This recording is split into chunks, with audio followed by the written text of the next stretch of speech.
اللهم صل وسلم وبارك على سيدنا محمد وعلى آله وصحبه في كل لمحة ونفس عدد ما وسعه علم الله. اللهم صل وسلم وبارك على سيدنا محمد وعلى آله وصحبه في كل لمحة ونفس عدد ما وسعه علم الله. اللهم صل وسلم وبارك على سيدنا محمد وعلى آله وصحبه في كل لمحة ونفس عدد ما وسعه علم الله. بسم الله ما شاء الله، بسم الله ما شاء الله، بسم الله ما شاء الله، وما لم يشاء لم يكن، لا حول ولا قوة إلا بالله العلي العظيم. لا حول ولا قوة إلا بالله العلي العظيم. لا حول ولا قوة إلا بالله العلي العظيم. اللهم ارحمنا بالقرآن واجعله لنا إماما ونورا وهدى ورحمة. اللهم ذكرنا منهما نسينا، علمنا منهما جهلنا، وارزقنا تلاوته آناء الليل وأطراف النهار، واجعله لنا حجة يا رب العالمين. اللهم افتح لنا فتوح العارفين، وارزقنا فهم النبيين، واجعلنا من عبادك الصالحين والمتقين يا رب العالمين. بسم الله الرحمن الرحيم.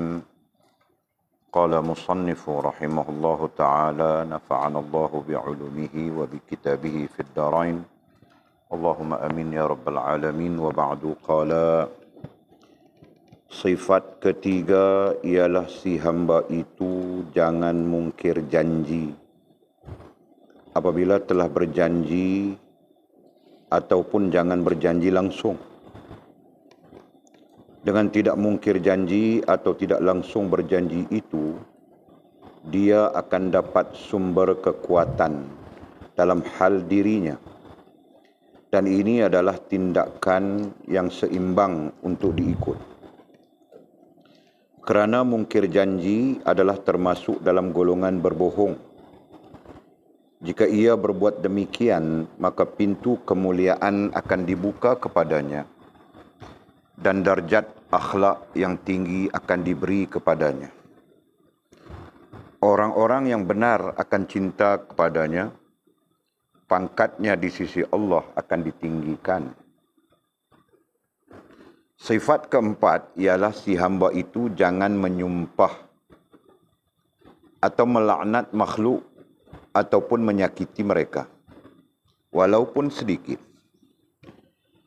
Kerana sifat ini adalah di antara sifat-sifat yang baik dan kebajikan. Ini adalah satu sifat yang benar. Jika bertindak menurut dasar ini, seseorang itu akan berakhir dengan hidup yang baik di bawah lindungan ilahi, dan Allah akan menyediakan baginya pangkat kerohanian yang tinggi, dan dia akan dipelihara dari jatuh ke lembah kebinasaan, dan dipelihara dari kejahatan manusia. Allah akan mengurniakan rahmat dan kehampiran dengannya. Yang kelima ialah si hamba itu jangan mendoakan supaya orang lain dapat bahaya, walaupun ia dilayan dengan cara yang tidak baik. Janganlah membalas sama ada dengan lidah atau dengan perbuatan. Bersabarlah dan serahkan kepada Allah. Janganlah menuntut bela sama ada dengan perbuatan atau dengan lisan.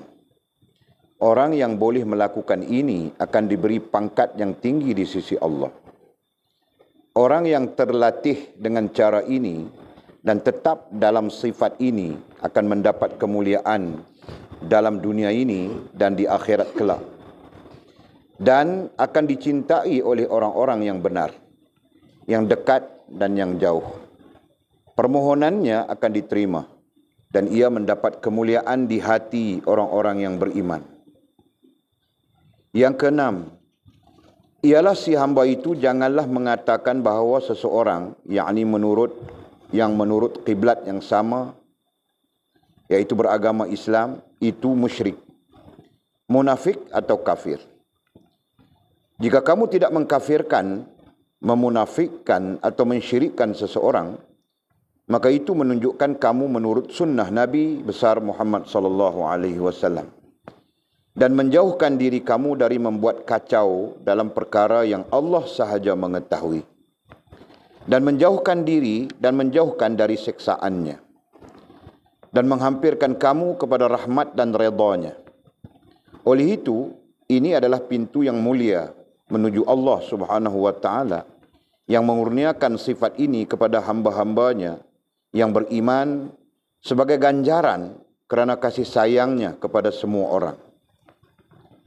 Yang ketujuh ialah si hamba itu menghindarkan dirinya dari perkara yang berdosa, zahir dan batin, dan jauhkan anggotanya membuat perkara yang berdosa. Dengan itu dapatlah hatinya itu kurniaan Allah dan juga anggotanya dalam dunia ini dan yang disediakan untuknya di akhirat nanti. Kita berharap semoga Allah memberi kita sifat ini dan membuang dari hati kita segala hawa nafsu keduniaan semata-mata.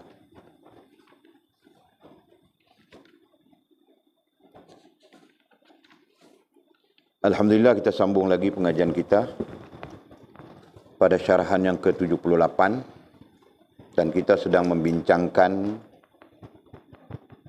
berkenaan dengan 10 sifat yang menjadi kayu ukur, ya. 10 sifat yang menjadi kayu ukur kepada kita dalam perjalanan kerohanian kita, dan menjadi sifat atau kayu ukur juga untuk memeriksa diri kita sendiri, memeriksa kesedaran diri kita, dan sekaligus menjadi kayu ukur juga untuk mencapai matlamat kerohanian, yakni sempurna hubungan dengan Allah Subhanahu wa taala. Dalam erti kata yang lain, sifat-sifat yang sedang kita bincangkan ini boleh dirujuk sebagai melihat kepada diri kita sendiri, ya, sebagai cerminan untuk melihat kepada diri kita sendiri, betul atau tidak, ya, menepati prinsip orang-orang kerohanian atau tidak, gitu, ya, menepati prinsip sedar diri atau tidak, ya, menepati tujuan atau pematlamat kerohanian atau tidak. Nah, boleh diukur dengan keadaan-keadaan ini, boleh diukur dengan sifat-sifat ini, mudah-mudahan dengan izin Allah Subhanahu wa taala, ya.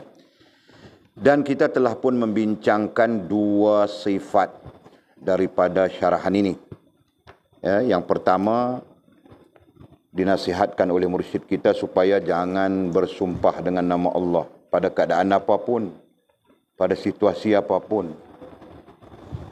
Yang kedua, diingatkan kita supaya jangan berbohong pada keadaan apapun dan pada situasi apapun. Nah, sekarang kita masuk yang ketiga.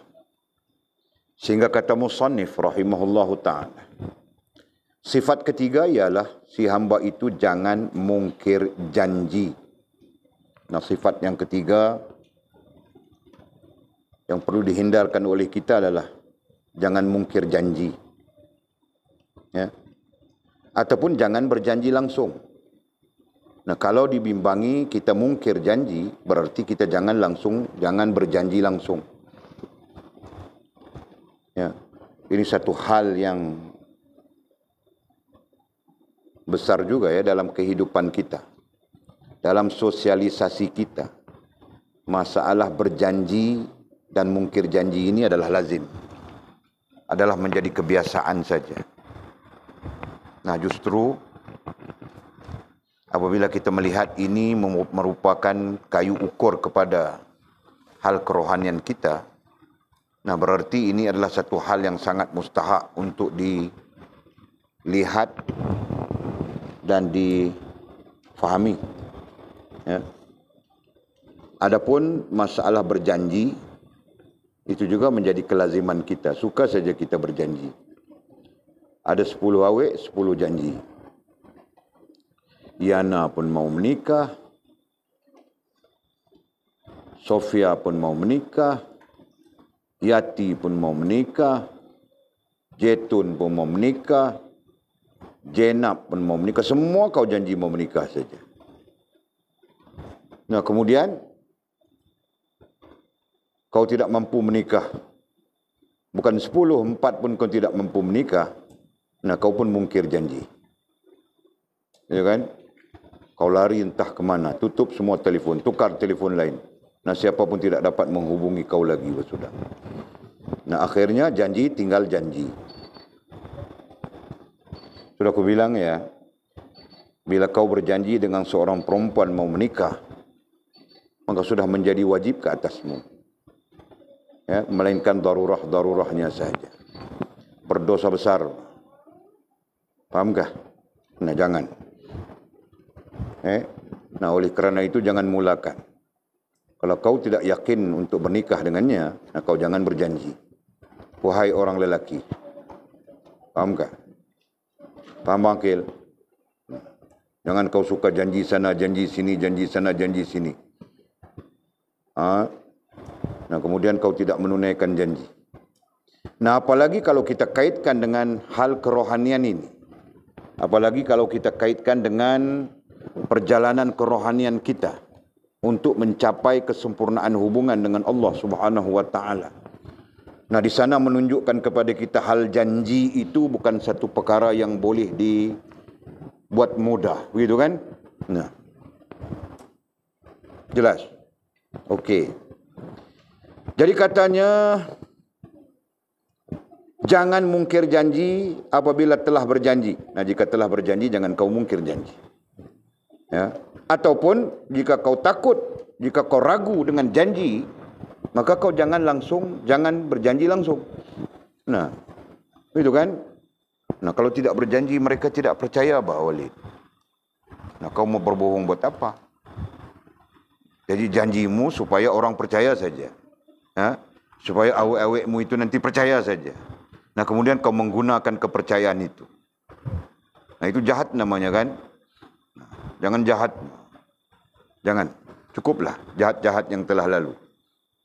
Makil, jahat yang telah lalu cukup, tahukah? Nah, jangan lagi. Siapapun. Jul, jahat yang telah lalu cukup, Jul. Jangan jahat lagi, okey? Nah, sudah, Pak. Semua orang, termasuk Walid, Pak. Jahat-jahat yang telah lalu cukup sudah. Faham tak? Nah. Dengan kata musannif, dengan tidak mungkir janji, dengan kita tidak memungkiri janji. Ada dua keadaan di situ kan? Satu kita berjanji, satu lagi kita tidak berjanji langsung. Nah, sekarang kita tidak memungkiri janji, berarti kita berjanji. Ya kan? Cumanya kita dengan tidak mungkir janji atau tidak langsung berjanji, nah itu keadaan kedua.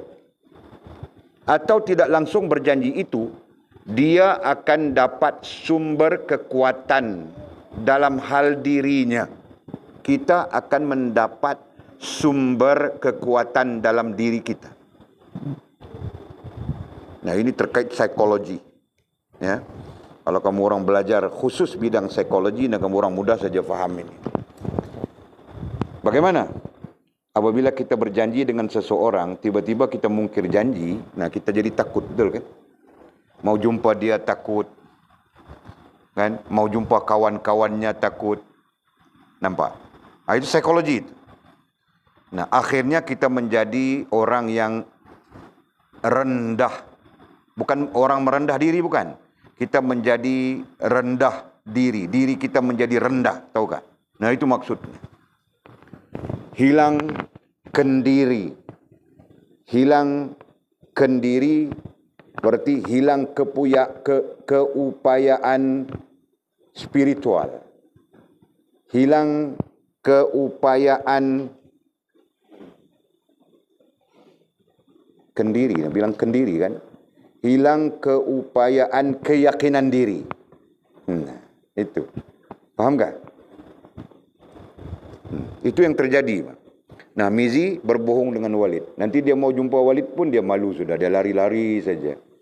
Dia mau jumpa dengan kawan-kawan Walid pun dia malu, sudah lari-lari saja. Nah, dia lari dari masjid, dia lari dari surau, dia lari daripada orang-orang baik. Nah, akhirnya dia bercampur dengan orang jahat, jadi hantu semula. Faham tak? Nah, begitu. Nah, itu maksudnya. Dengan tidak mungkir janji atau tidak langsung berjanji itu, dia akan dapat sumber kekuatan. Nah, jika dia tidak memungkiri janji dengan siapa-siapa pun, dia betul saja. Nah, untuk apa dia lari dari Walid? Untuk apa dia lari daripada kawan-kawan Walid? Untuk apa dia lari dari masjid? Untuk apa dia lari dari surau? Untuk apa dia lari dari orang-orang yang baik? Betul kan? Nah, bukan ada masalah apapun. Faham tak? Nah, begitu. Nah, itulah sumber kekuatan. Ya, nanti kita bincangkan lagi bahawa sumber kekuatan itu berada di dalam jamaah. Sumber kekuatan itu berada di dalam satu ikatan yang teguh sesama kita. Sumber kekuatan itu berada di dalam kelompok orang-orang yang taat kepada Allah Subhanahu wa taala. Sumber kekuatan itu, sumber kekuatan dan kebaikan itu berada di dalam orang-orang yang mendengar ilmu daripada Al-Quran, daripada hadis baginda Nabi dan daripada nasihat-nasihat para ulama. Nah, itu sumber kekuatan. Jelas. Nah, jika kau lari daripada keadaan-keadaan itu hanya kerana kau malu atau rendahnya dirimu kerana kau berjanji, kau mungkir janji, nah, di mana kau akan dapat kekuatan itu lagi? Faham tak? Semakin lama semakin hancur, semakin lama semakin hancur, semakin lama semakin hancur. Mula-mula jadi ikut nafsu, kemudian jadi iblis. Ha?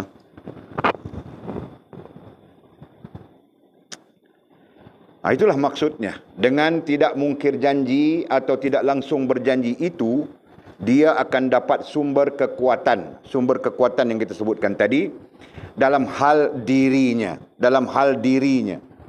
Nah, sumber kekuatan dalam hal diri itulah yang orang panggil kendiri.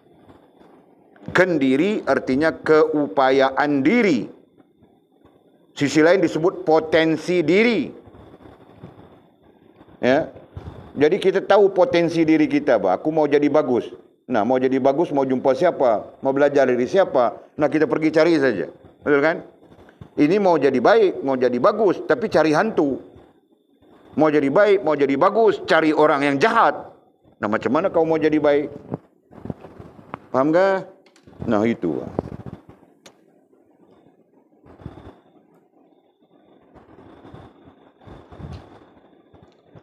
Dan ini adalah tindakan yang seimbang untuk diikut.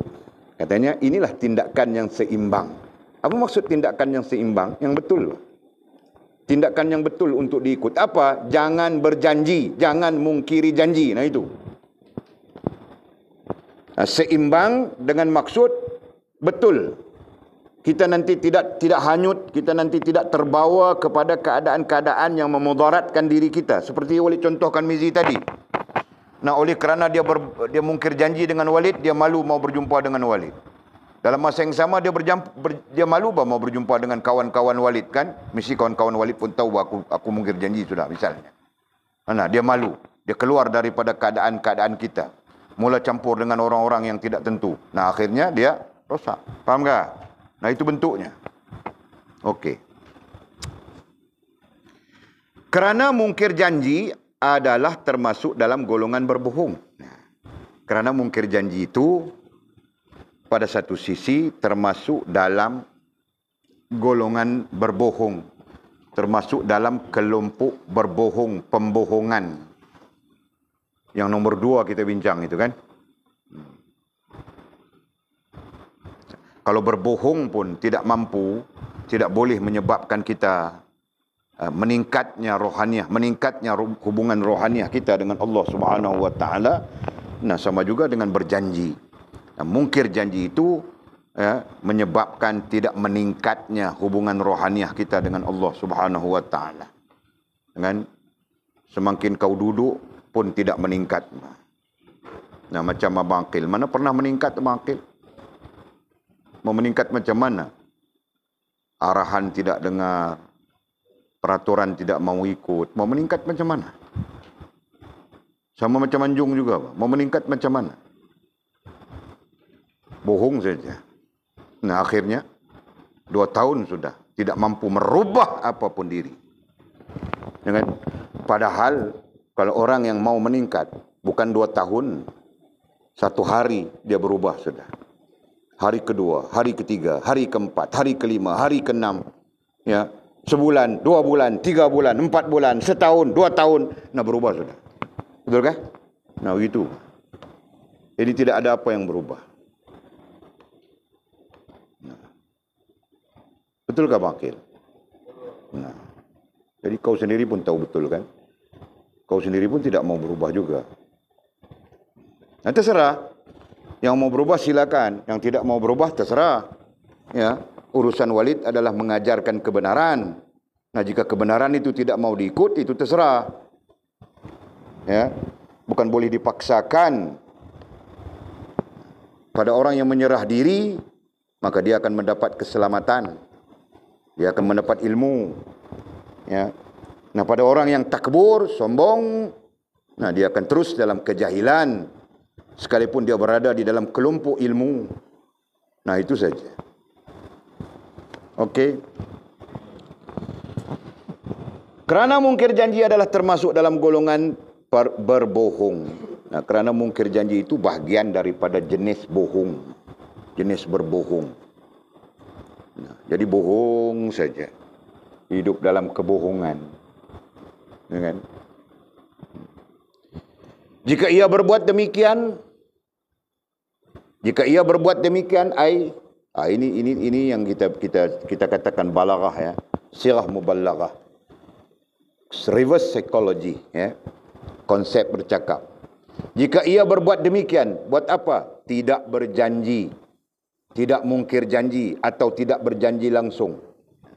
Jika ia berbuat demikian, tidak berjanji atau tidak mungkir janji, maka pintu kemuliaan akan dibuka kepadanya. Maka Allah Subhanahu wa taala akan membuka kepadanya pintu kemuliaan. Nah, pintu kemuliaan itu ada di mana? Pintu kemuliaan ada di rohaniah dan di jasmaniahmu. Ya, nanti kita bercakap tentang itu. Maka pintu kemuliaan akan dibuka kepadanya dan darjat akhlak adab. Dan darjat akhlak adab yang tinggi akan diberi kepadanya. Nah, Allah Subhanahu wa taala akan memberikan kepadanya darjat banyak tafsiran. Ada yang mengatakan darjat itu adalah kebajikan. Yang lain mengatakan darjat itu adalah maqamat. Nah, ada juga yang mengatakan darjat itu hal rohani dan hal jasmani. Nah, ini terserah kepada kesesuaian keberadaan kita. Nah, boleh saja kalau kita mengatakan darjat itu adalah maqamat, berarti Allah akan mengangkat maqam kita. Ya, kedudukan kita, maqam kedudukan kita di posisi yang tinggi. Semakin lama semakin meninggi posisi kita. Nah, kalau tahap pun sama saja. Ya. Dan darjat akhlak adab yang tinggi akan diberi kepadanya. Nah, Allah Subhanahu wa taala memberikan darjat, memberikan maqam, memberikan kedudukan, memberikan tahap yang tinggi kepadanya orang yang tidak mungkir janji atau tidak berjanji.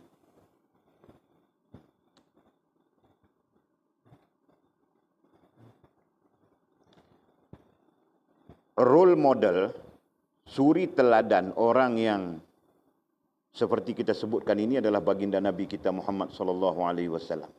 Ya. Nah, baginda Nabi kita Muhammad sallallahu alaihi wasallam sewaktu remajanya, sewaktu kanak-kanaknya lagi bahkan, merupakan orang yang tidak suka berjanji dan tidak memungkiri janji. Nah itu. Sampai-sampai dia diberi gelar Al-Amin. Tahukah? Nah, baginda Nabi kita Muhammad sallallahu alaihi wasallam diberi gelar. Gelar itu datang dari Saqifah. Gelar itu datang dari, nah di Makkah itu apa namanya? tempat orang-orang musyrikin bermesyuarat itu. Tempat Abu Jahal, Abu Sufyan, segala Abu bermesyuarat itu. Apa namanya? Saqifah Bani Sa'adah itu di Madinah. Itu tempat bermesyuarat sahabat-sahabat Nabi selepas kewafatan baginda Nabi SAW. Itu Saqifah Bani Sa'adah. Nah, ada satu di Makkah. Di Makkatul Mukarramah. Darun Nadwah. Namanya Darun Nadwah. Jadi gelar Al-Amin itu keluar dari Darun Nadwah. Sedangkan Darun Nadwah itu merupakan pusat pemuka-pemuka Quraisy dalam menentukan sesuatu. Nah, macam parlimen. Kalau sekarang bilang parlimen. Ya, menentukan sesuatu, menggubal peraturan ke apakah yang melibatkan kota Makkah Al-Mukarramah. Nah, bermula di apa? Darun Nadwah itu. Tahu. Nah, Al-Amin, perkataan Al-Amin, gelar Al-Amin yang diberikan kepada baginda Nabi kita Muhammad sallallahu alaihi wasallam keluarnya dari Darun Nadwah itu. Paham enggak? Nah, ini berarti mereka telah bermesyuarat, pemuka-pemuka Quraisy ini telah bermesyuarat. Nah, akhirnya membuat satu keputusan memberi gelar kepada Muhammad bin Abdullah. Masih kanak, masih remaja dia ketika itu. Dengan gelar Al-Amin. Nah, orang yang sangat benar, orang yang sangat jujur, orang yang sangat betul. Nah, dan salah satunya adalah tidak memungkiri janji. Nah, dia berjanji, dia betul saja. Fahamkah? Kita remaja bohong-bohong saja. Kan? Berbohong dari awal sampai remaja.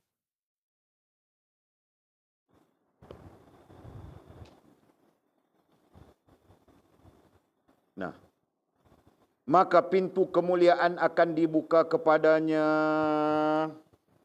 kepada orang yang menjaga dalam perkara janji. Dan darjat akhlak ai adab yang tinggi akan diberi kepadanya, dan Allah Subhanahu wa taala memberikan darjat adab.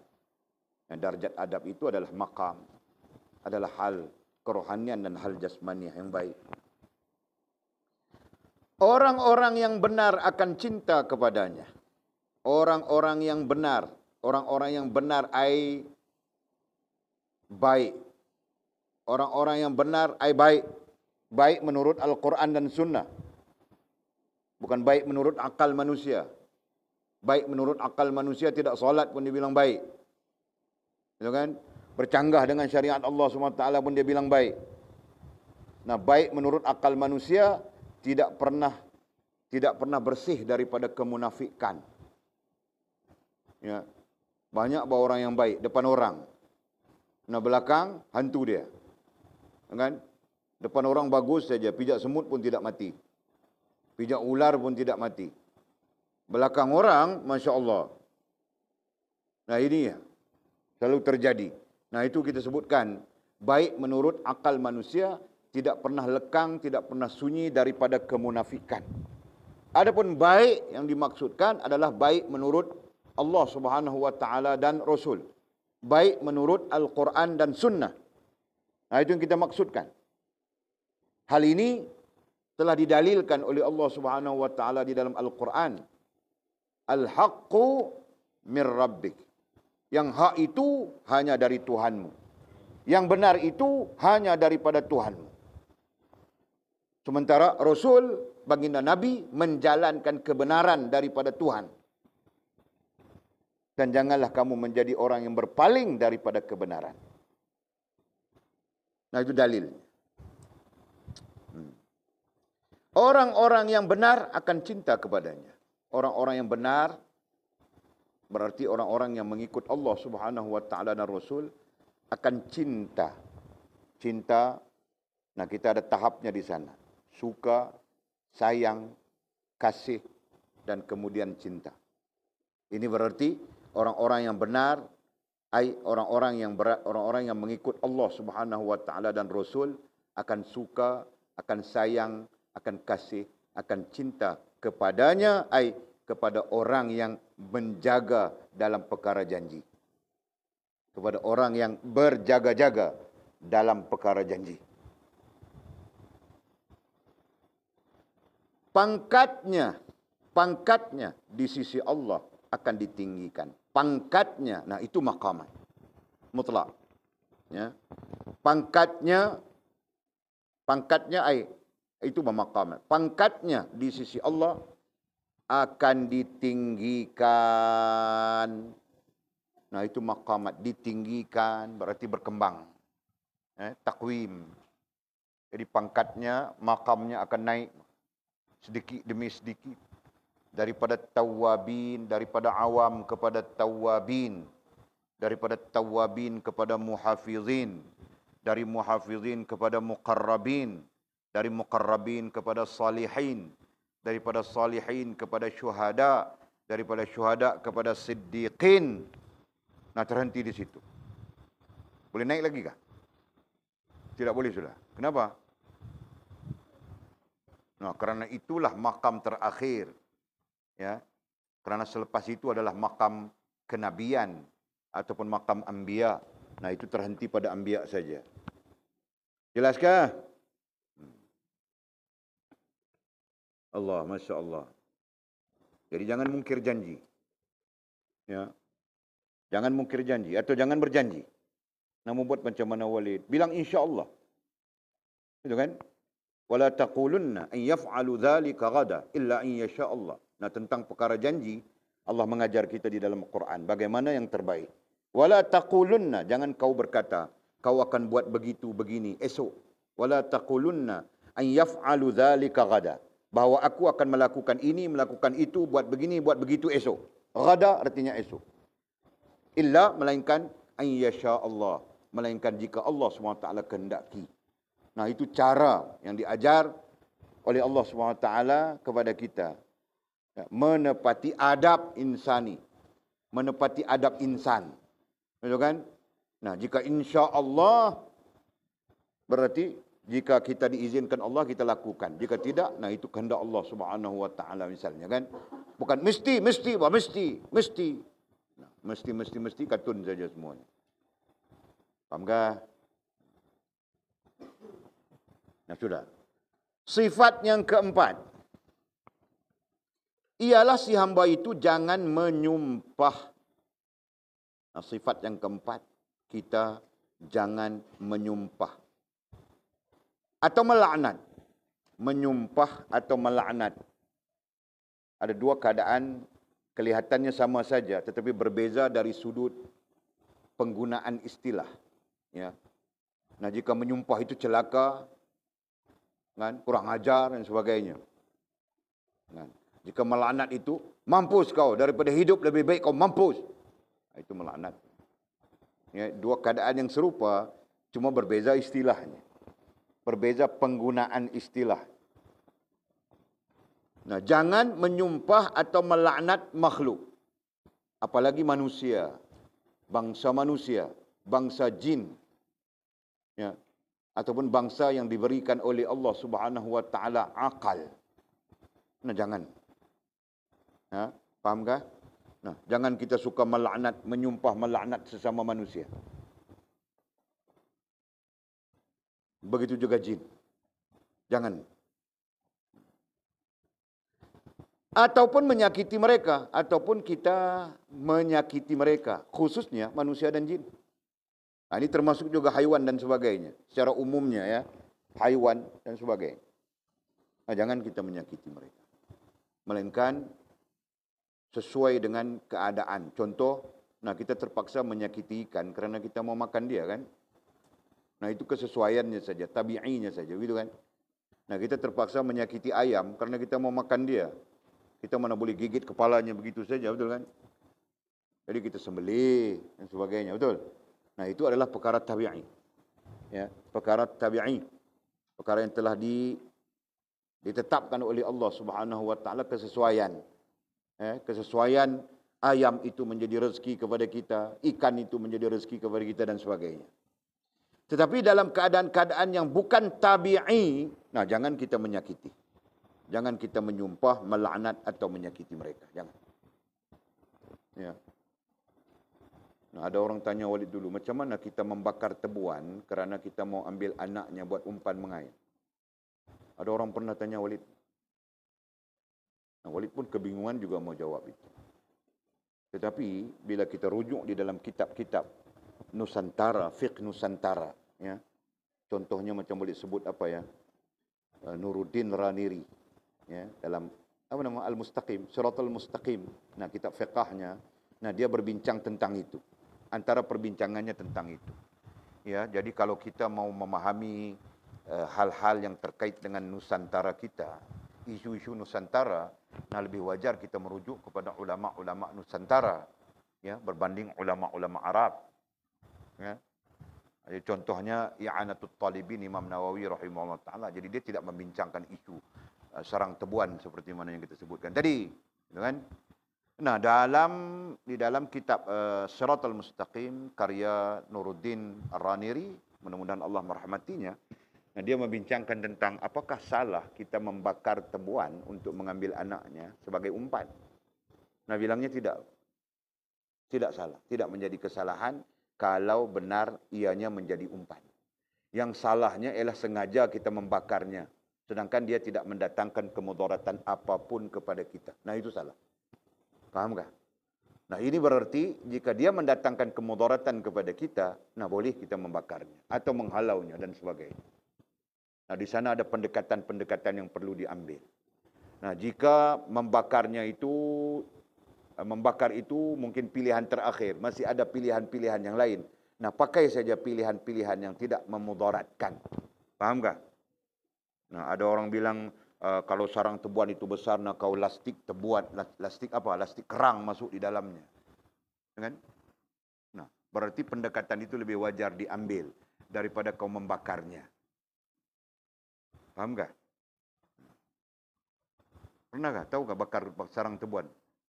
Tahu tak? Ya, malam-malam kita bakar, nah ibu-ibunya mati, anak-anaknya mati semua. Kan? Nanti durian kita tidak jadi. Kenapa? Karena tidak ada pendebungaan daripada tebuan ke lebah ke, tahu tak? Jelas kan? Nah, makhluk-makhluk inilah yang mencetuskan pendebungaan, ya. Pendebungaan ke orang panggil? Kepada bunga-bunga yang menyebabkan terjadinya buah. Faham tak? Nah, semut, tebuan, lebah dan sebagainya. Nah, jika kau bunuh dia, nah lagi pernah terjadi apa? Satu dusun dia di sarang lebah, sarang tebuan itu dibakar. Nah, tahun itu dia tidak ada buah. Kebunnya tidak ada buah. Faham tak? Nah, jadi mudaratnya, manfaatnya lebih besar daripada mudaratnya. Kenapa? Nah, itulah yang diantara sebab kenapa Nuruddin Ar-Raniri membincangkan tentang itu. Jadi terkait dengan umpan mancing tadi kita sebutkan, nah itu. Sama saja kita mengambil cacing buat umpan pancing. Gitu kan? Nah, kiaskan kepada hal-hal yang lain. Nah, begitu. Jadi itu tidak termasuk menyakiti. Nah, itu merupakan tabi'i, merupakan tabiat, ya, dalam kita mencari sesuatu yang lain. Mau cari ikan pakai cacing, ya, mau cari ikan pakai tebuan, pakai lebah dan sebagainya. Faham kah?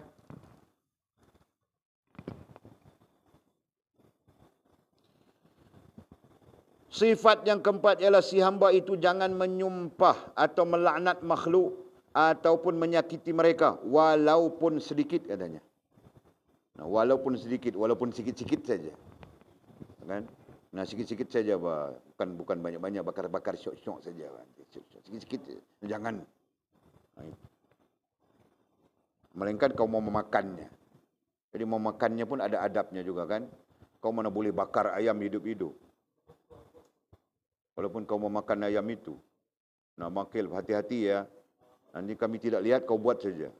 Nah, kau sorang-sorang di sana, kan? Kau tangkap ayam itu, kau bakar. Wah,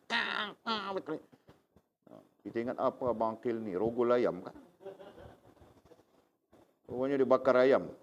Sembelih dulu bangkil. Nah, begitu caranya.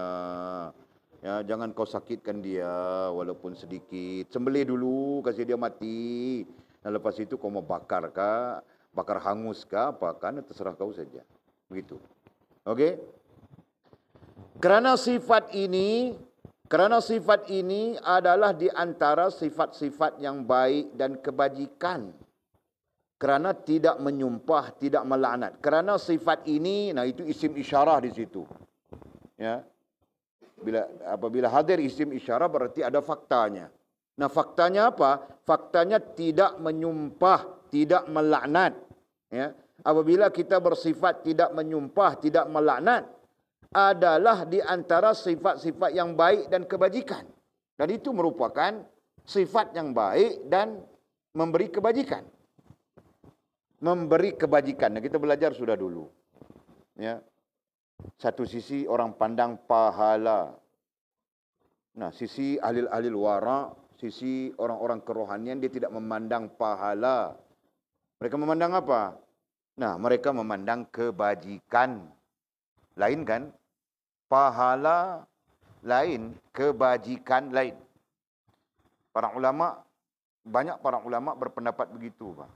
Yang patut kita dambakan, yang patut kita inginkan dari sisi Allah Subhanahu wa taala adalah kebajikan, bukan pahala.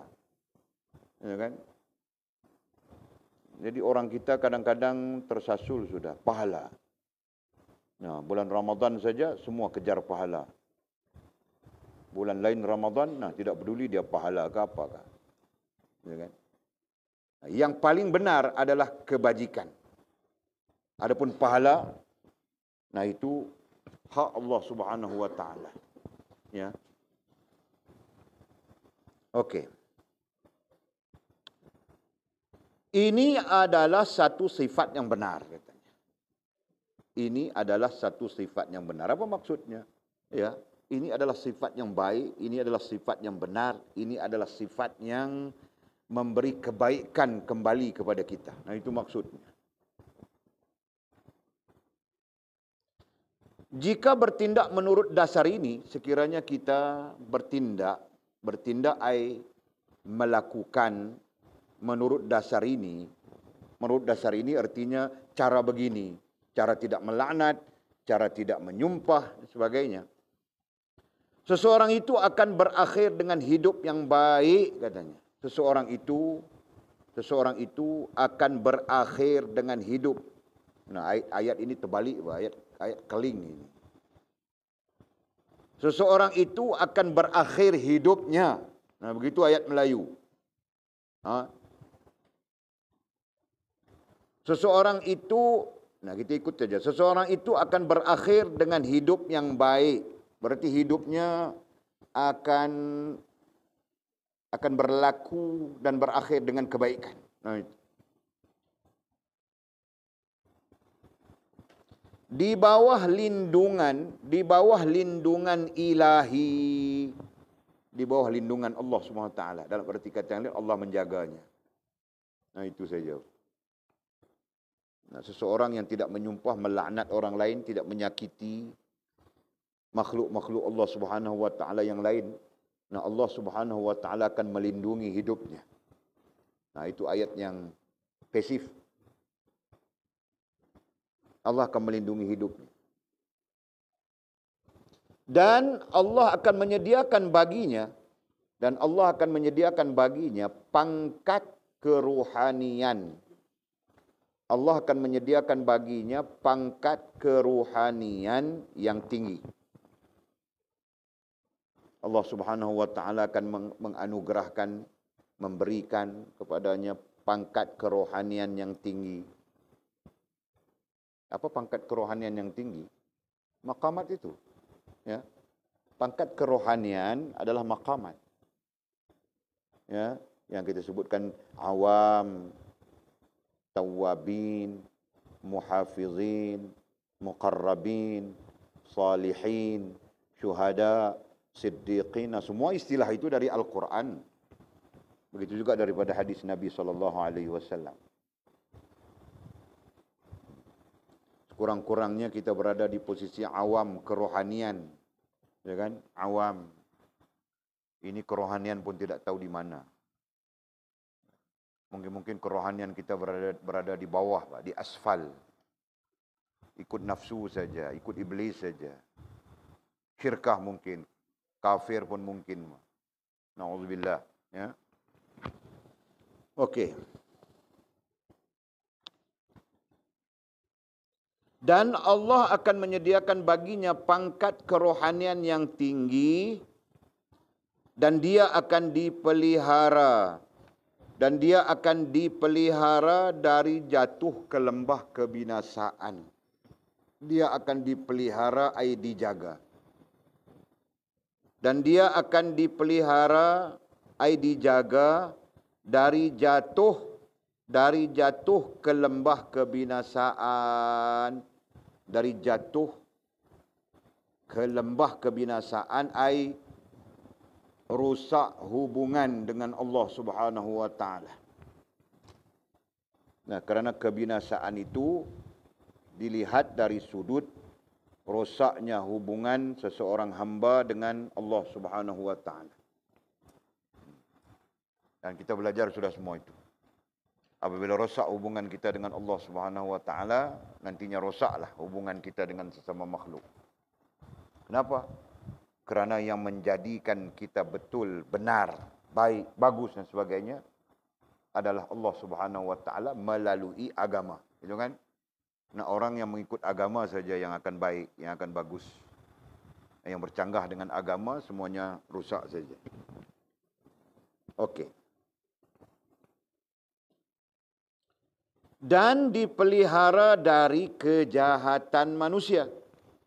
Dan dipelihara, dan Allah akan memeliharanya daripada kejahatan manusia. Kejahatan ai kezaliman.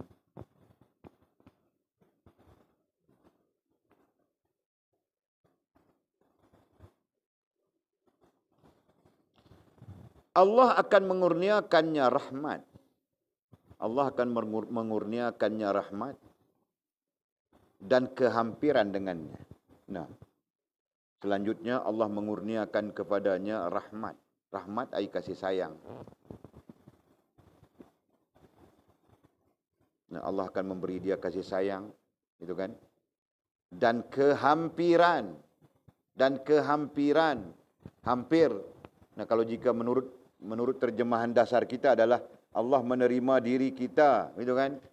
Dan selanjutnya sempurna hubungan dengan Allah. Nah, begitu. Dan kehampiran dengannya. Dan kehampiran dengannya ay Allah Subhanahu wa taala, kehampiran dengan Allah. Adapun kehampiran dengan Allah itu adalah Allah menerima diri kita dulu dan kemudian kita sempurna hubungan dengannya. Nah, begitu. Allah, Masya Allah. Semua sifat-sifat yang baik ini sepatutnya sewajarnya ada saja pada kita kan. Ini menjadi sebab Allah mengurniakan kepada kita semua yang tersebut ini. Masya Allah. Kemudian kata musannif yang kelima. Yang kelima ialah si hamba itu jangan mendoakan supaya orang lain dapat bahaya. Nah, ini kita bercakap tentang pengaruh doa. Ya. Pada sisi kita, doa adalah munajat. Doa adalah hubungan. Ya. Pada sisi kita, pada sisi orang-orang kerohanian, doa adalah munajat yang tersabit hubungan.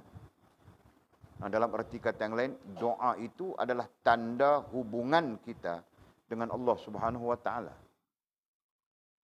Ya. Nah, itu sisi orang-orang kerohanian. Nah, berbeza dengan orang-orang luar daripada kerohanian. Nah, mereka tidak melihat doa itu sebagai sesuatu yang penting. Nah, mungkin dia bilang jika Allah mau kasih jadi. Tidak perlu kita doa-doa dan sebagainya. Nah, itu satu sisi pandang ya, orang-orang yang luar daripada kerohanian. Nah, adapun orang-orang kerohanian, doa itu sangat penting. Kenapa? Karena ia adalah hubungan. Ia adalah bahagian daripada bentuk hubungan antara kita dengan Allah Subhanahu wa taala. Sampai-sampai perkara doa itu termasuk ubudiyah, ya. Perkara doa itu termasuk dalam ubudiyah. Tanda ubudiyah adalah kita berdoa, meminta kepada Allah Subhanahu wa taala. Nah, itu kita belajar dalam bab ubudiyah. Okey. Jadi katanya yang kelima ialah si hamba itu jangan mendoakan supaya orang lain dapat bahaya. Mendoakan bahaya kepada orang lain. Mendoakan keburukan kepada orang lain, ya. Nah, bahaya ai keburukan. Jangan mendoakan supaya orang lain dapat bahaya ai keburukan. Walaupun ia dilayan dengan cara yang tidak baik. Walaupun kita dilayan dengan cara yang tidak baik. Nah, walaupun orang itu buat tidak baik kepada kita. Nah, jangan kita mendoakan keburukan. Nah, begitu bermaksud. Sebaliknya, nah, doakan yang baik saja. Ya Allah, berilah petunjuk kepada dia. Ya Allah, jadikan dia hamba-Mu yang baik. Ya Allah, berilah rahmat kepadanya. Ampunkanlah dosanya dan sebagainya. Begitu kan? Bukan celaka, makalah hamput. Macam-macam lah kita. Betul kan? Macam-macam lah kita. Kalau berdoa pun berdoa, Ya Allah, kasih binasa ini orang.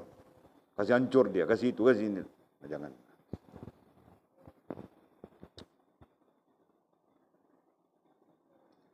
Janganlah membalas, katanya. Janganlah membalas sama ada dengan lidah atau dengan perbuatan. Nah, jangan kita membalas kejahatan orang lain kepada kita. Sama ada dengan lidah ataupun dengan perbuatan. Nah, ini Walid pun kadang-kadang, bukan kadang-kadang, Walid pun mau belajar macam ini juga. Walid pun kadang-kadang marah juga kan. Allah, ya Allah. Tidak apa. Ini ilmu. Kita belajar. Ya, kita belajar dan kita perbetulkan diri kita. Janganlah membalas sama ada dengan lidah. Dengan lidah berarti apa? Berarti perkataan-perkataan yang tidak baik kan? Nah, itu dengan lidah. Celakalah. Apa lagi? Apa selalu orang cakap, Mizi? Kau marah dengan orang. Nah, bangkil ku tahu pandosa. Nah, itu bahasanya. Macam mana kalau kau marah orang? Kau cakap apa? Kasih drama sikit, Mizi.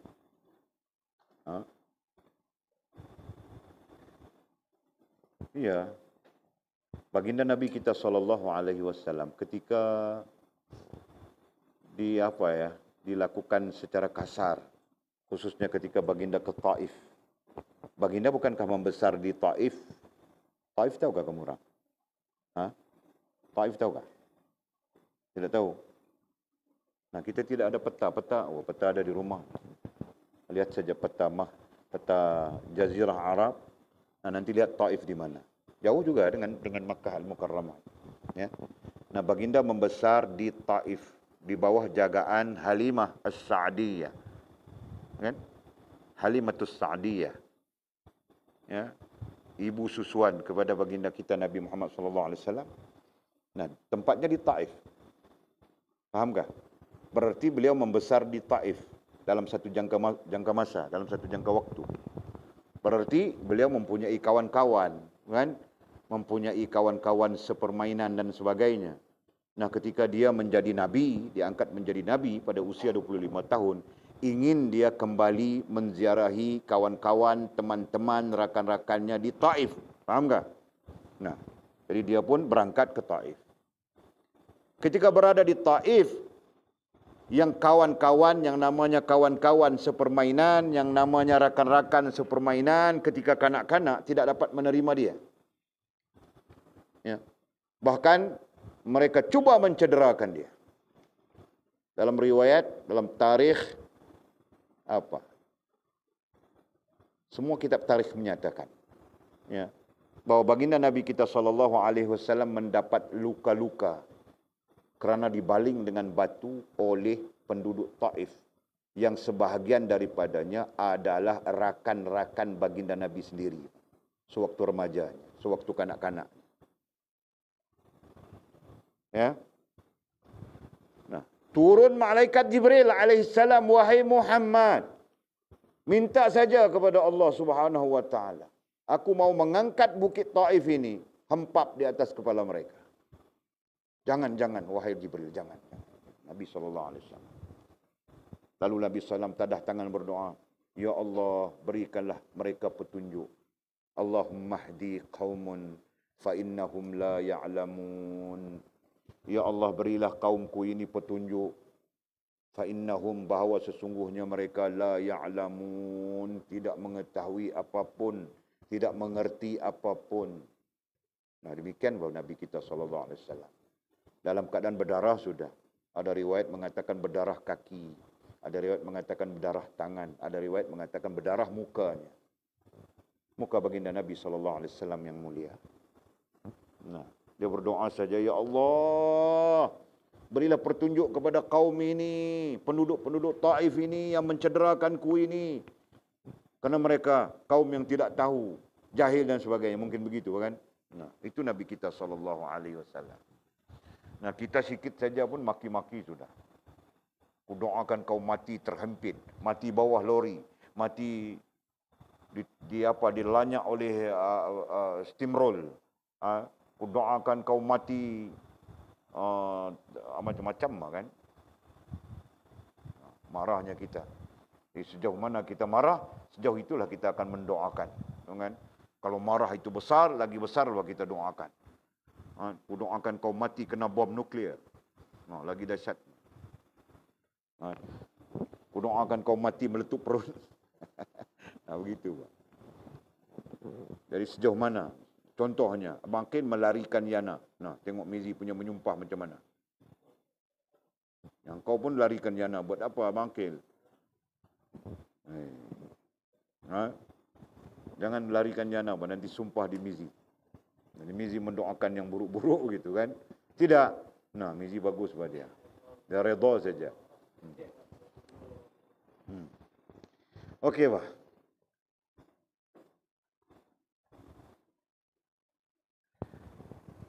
Bersabarlah katanya. Sebaliknya bersabarlah dan serahkan kepada Allah. Ya. Bersabarlah. Nah, dalam arti kata yang lain, ayat aktifnya adalah belajar. Kita belajar bersabar dan belajar serahkan kepada Allah Subhanahu wa taala. Nah, begitu. Janganlah menuntut bela sama ada dengan perbuatan atau dengan lisan. Janganlah menuntut bela. Menuntut bela berarti membalas. Ya. Menuntut bela di situ artinya membalas. Nah, jangan membalas sama ada dengan perbuatan, dengan tingkah laku kita, atau dengan lisan. Ataupun dengan lisan kita, dengan lidah kita. Orang yang boleh melakukan ini akan diberi pangkat yang tinggi di sisi Allah. Nah, siapa yang dapat bertahan seperti yang kita sebutkan ini, ya, akan diberi pangkat yang tinggi di sisi Allah. Akan diberi pangkat ay maqam yang tinggi di sisi Allah Subhanahu wa taala. Nah, kerana itulah Allah sebut di dalam Al-Quran kan, innallaha ma'as sabirin. Sesungguhnya Allah bersama dengan orang yang sabar, berserta dengan orang yang sabar. Nah, kesabaran itu menyebabkan kemuliaan di sisi Allah Subhanahu wa taala. Orang yang terlatih dengan cara ini, orang yang terlatih artinya orang yang berjaya melatih dirinya, ya. Orang yang terlatih di situ maksudnya orang yang berjaya melatih dirinya. Melatih apa? Melatih supaya tidak mendoakan yang tidak baik kepada orang lain. Nah, begitu maksudnya. Orang yang terlatih dengan cara ini dan tetap dalam sifat ini, berarti sifat yang baik, tidak mendoakan keburukan kepada orang lain, akan mendapat kemuliaan dalam dunia ini dan di akhirat kelak. Nah, dia mendapat kemuliaan dalam dunia ini, pada kehidupan ini, dan dia juga akan mendapat kemuliaan di akhirat kelak. Masya Allah. Ya, bukan senang mau mendapat kemuliaan di dunia dan di akhirat. Ya. Ini bahagian daripada hal-hal yang menyebabkan kita boleh mendapat kemuliaan. Adapun sisi lain, mau mendapat kemuliaan kita belajar sudah. Perlu itu, perlu ini, perlu itu, perlu ini, macam-macam keperluannya. Sampai-sampai bersih hubungan kita dengan Allah Subhanahu Wa Taala. Baru kita mendapat kemuliaan. Nah, dalam sisi ini, sebahagian daripada cara untuk mendapat kemuliaan di sisi Allah Subhanahu Wa Taala adalah jangan mendoakan keburukan kepada orang lain. Sebaliknya, doalah kebaikan.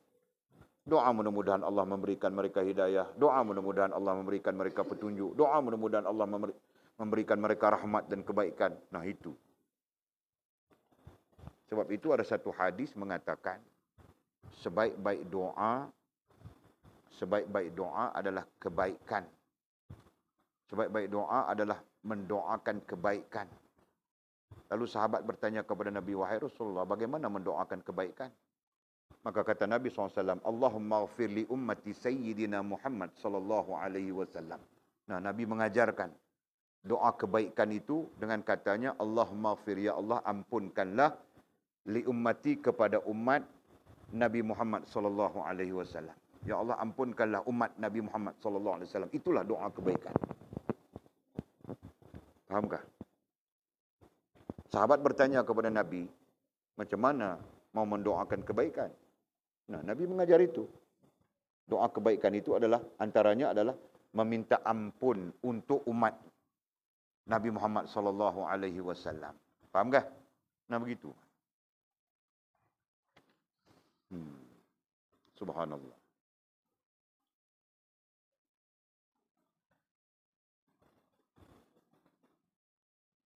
Dan tetap dalam sifat ini akan mendapat kemuliaan. Ayatnya, orang yang terlatih dengan cara ini dan tetap dalam sifat ini akan mendapat kemuliaan dalam dunia ini dan di akhirat kelak.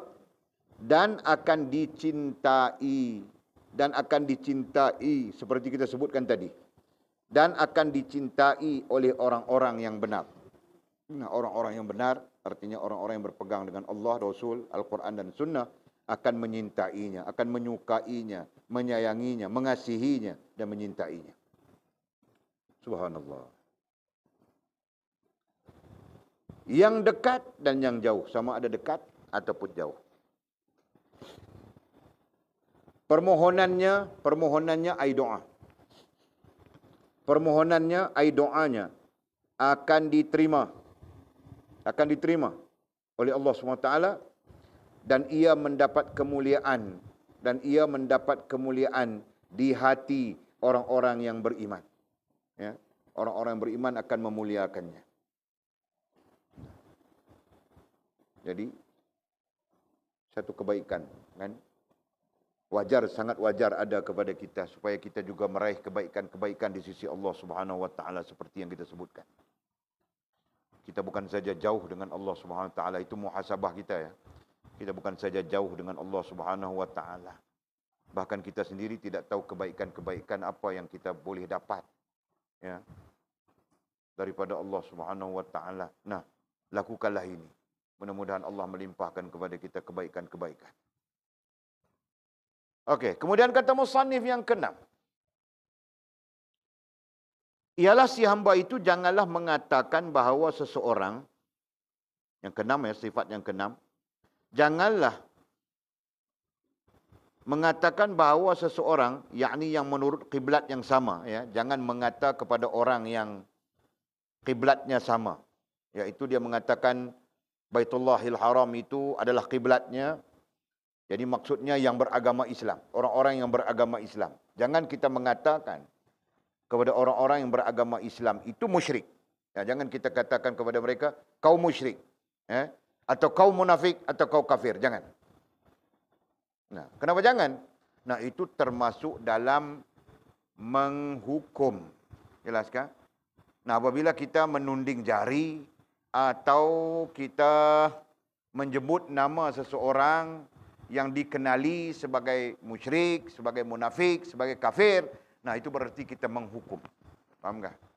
Nah, para ulama sepakat bahawa kita bukan menghukum. Agama kita bukan agama menghukum.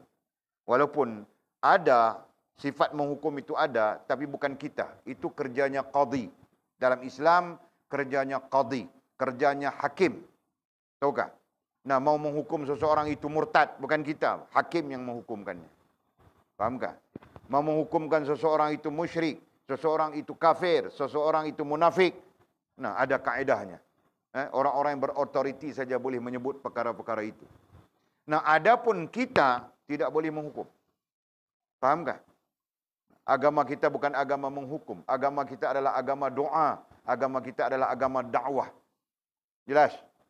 Jelasnya? Nah, ini berarti kita tidak berhak untuk menghukum.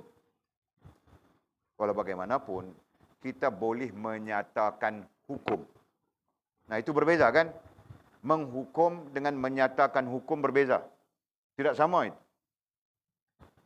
Menghukum dengan menyatakan hukum, dua hal yang berbeza. Menghukum. Yang kedua, menyatakan hukum. Apakah sama? Tidak sama kan? Menghukum, inilah yang kita sebut kerja qadhi. Dalam Islam, qadhi bukan nikah kahwin saja. Qadhi adalah hakim. Ya. Menyatakan hukum, nah itu kerja semua umat Muhammad SAW. Contohnya, jangan lakukan itu atau ini. Boleh menyebabkan jadi kafir atau nifak atau sebagainya. Nah, ini menyatakan. Ini bentuk menyatakan hukum. Okey? Faham tak? Nah, ini bentuk menyatakan hukum. Jadi bentuk menyatakan hukum memang ada di dalam semua kitab-kitab muhkamat. Sama ada terkait dengan fiqh, terkait dengan usuluddin maupun terkait dengan tasawuf. Ya, itu kita sebut sudah. Nah, ini bentuk pernyataan, menyatakan hukum, ini bentuknya. Okay? Nah, ini menjadi kerja. Menjadi bahagian daripada kerja kita, umat Muhammad SAW, lebih-lebih lagi orang-orang yang dilimpahkan Allah SWT ilmu pengetahuan. Ya. Nah, adapun menghukum, ini bukan kerja kita. Ini terhenti kepada otoriti. Orang-orang yang diberikan otoriti.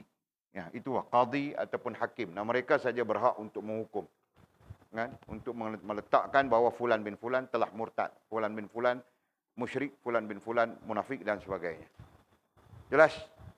Nah, kerana itu jangan kita menghukum. Mudah-mudah saja kita menghukum. Macam orang-orang Wahabi sekarang. Senang-senang saja dia hukum. Ya, orang-orang yang berdoa selepas sembahyang, orang-orang yang bertahlil, nah itu semua musyrik belaka. Bid'ah, musyrik semuanya. Kafir. Nah, jadi kita yang ada tahlil-tahlil ini kafir bilang mereka. Okey. Fahamkah? Nah, jangan nanti kamu orang pulang mengajar di Sabah. Jangan, itu. Jangan buat begitu. Ini boleh menyebabkan kita jadi kafir. Nah, itu boleh. Dibenarkan. Kau kafir. Nah, itu salah. Ya, itu termasuk dalam menghukum. Jelas kan? Jika kamu tidak mengkafirkan, memunafikkan atau mensyirikkan seseorang, maka itu menunjukkan kamu menurut sunnah Nabi besar Muhammad SAW, kata musannif. Nah, itu menunjukkan kita mengikut sunnah Nabi. Kenapa? Nah, Nabi pun tidak mengkafirkan. Ya. Nabi pun tidak mengkafirkan, melainkan Allah Subhanahu Wa Taala menurunkan ayat mengkafirkan. Sebab itu turunnya ayat nifak. Nabi sendiri pun tidak tahu di belakangnya ada munafik. Kan? Nah, sehingga Allah SWT menurunkan ayat tentang munafik dalam surah Al-Munafiqun. Kita baca sudah, kita hurai sudah, kita tafsir sudah. Fahamkah? Nah, berarti ujung tahun ketiga hijrah ataupun awal tahun keempat hijrah, baru Nabi tahu pengikut yang menjadi makmum di belakangnya sebahagiannya adalah munafik. Baru Nabi tahu. Dan ketika Nabi tahu, Nabi tidak menyatakan secara terbuka. Betul kan? Antara ayat yang Nabi SAW tidak bacakan secara terbuka adalah surah Al-Munafiqun. Fahamkah?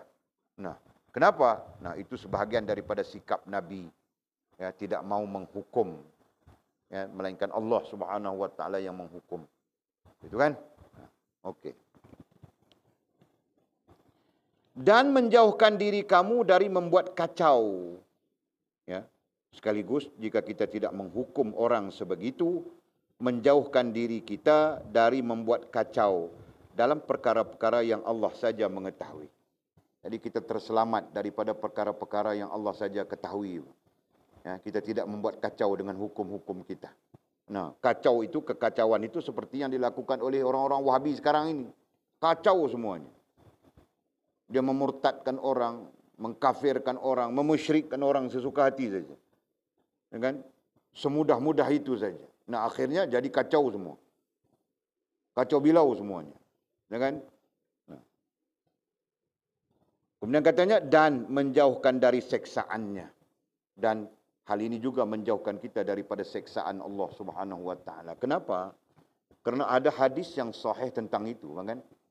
Sesiapa yang mengatakan si fulan bin si fulan itu kafir, sedangkan dia tidak kafir, maka kafir itu jatuh kepadanya. Sesiapa yang mengatakan si fulan bin si fulan itu munafik, jika si fulan itu tidak munafik, maka munafik itu jatuh kepadanya. Nah, begitu seterusnya. Faham tak? Nah, ini bahaya. Berarti itu adalah satu hal yang berbahaya. Jangan. Jadi katanya, dan menjauhkan dari siksaannya, dan ini menyebabkan kita jauh daripada siksaan Allah SWT. Menjauhkan kita daripada azab, menjauhkan kita daripada sengsara pada sisi Allah SWT. Kenapa? Menunjukkan besarnya salah menghukumkan orang lain itu. Jadi hati-hati, ya. Jangan kita suka menghukum begitu. Kita cuma boleh menyatakan hukum. Ingat ya, kita cuma boleh menyatakan hukum, tetapi tidak boleh menghukum. Kerana kita bukan orang yang berautoriti. Ya, okey. Dan menghampirkan kamu kepada rahmat dan redanya, sekaligus menghampirkan kita kepada Allah, kepada rahmat Allah dan reda Allah Subhanahu wa taala. Oleh itu, ini adalah pintu yang mulia menuju Allah Subhanahu wa taala. Nah, oleh itu ambillah ingatan, wahai orang-orang kerohanian, wahai orang-orang yang mementingkan kerohanian, ya. Ini adalah pintu yang mulia. Katanya ini adalah pintu yang mulia. Apa? Tidak mengatakan, tidak menghukumkan musyrik, munafik, kafir kepada sesama ahli qiblah. Ya, sesama ahli qiblah ataupun ahli Islam. Nah, tidak menghukumkan mereka itu merupakan pintu yang mulia menuju Allah Subhanahu wa taala bagi diri kita. Nah, itu. Ya, kita dalam perjalanan menuju Allah Subhanahu wa taala, jika kita menegah daripada menghukum seperti mana yang kita sebutkan tadi, nah itu menjadi kemuliaan bagi diri kita. Ya. Yang mengurniakan sifat ini kepada hamba-hambanya, ya. Allah Subhanahu wa taala disebut sana tadi, pintu yang mulia menuju Allah Subhanahu wa taala yang mengurniakan sifat ini kepada hamba-hambanya, di mana Allah mengurniakan sifat ini kepada hamba-hambanya yang beriman sebagai ganjaran karena kasih sayangnya kepada semua orang. Ya. Kerana kasih sayangnya kepada semua orang. Nah, satu hal lagi terkait dengan hal ini adalah baginda Nabi kita Muhammad sallallahu alaihi wasallam kasih dia kepada umatnya. Ya, kasih dia kepada umatnya. Sampai-sampai ada sahabat mengatakan kepada Nabi SAW, wahai Rasulullah, izinkan kami bertempur dengan satu kabilah yang sedang menuju ke Madinah. Ya, sahabat, kalau tidak ingat riwayatnya, ya, minta kebenaran daripada Nabi SAW untuk bertempur dengan satu, bilang apa, kabilah, ya, satu kabilah yang sedang menuju Madinah. Nah, menurut sahabat ini bahwa mereka bersenjata lengkap dan mereka seolah-olah mau menyerang hendap, seolah-olah mau menyerang hendap orang-orang Madinah yang keluar masuk, seolah-olahnya begitu. Nabi SAW bilang jangan.